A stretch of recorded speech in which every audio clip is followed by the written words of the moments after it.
कप्तिपदारे अतिरिक्त तहसिलदार को बाली माफिया माड़ प्रसंग में आक्रमणकारी बर्तबे नहीं पाताल थिले भी ओडिशा पुलिस खोजी से बाहर करियो बोली राजस्व मंत्री सुरेश पुजारी कहते 9 जन को भितर गिरफ्त कर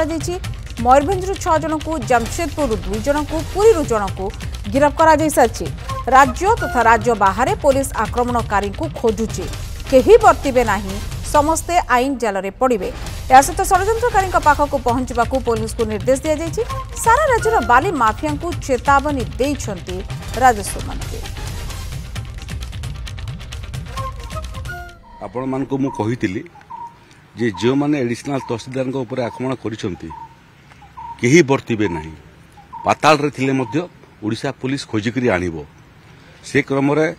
6 जन को मयूरभंज विभिन्न जगार गिरफ हो साराणी 2 जन को जमशेदपुर पुलिस जाकर काबू करी गतकाली राति पुरी रे मध्य जने अभियुक्त को गिरफ कराई ओडिशा एवं ओडिशा बाहर विभिन्न जगह को ओडिशा पुलिस तांकर टीम पठेइचंती केही बर्तिबे नहीं गोटे गोटे करी समस्ते आईन रो जाल को आसीबे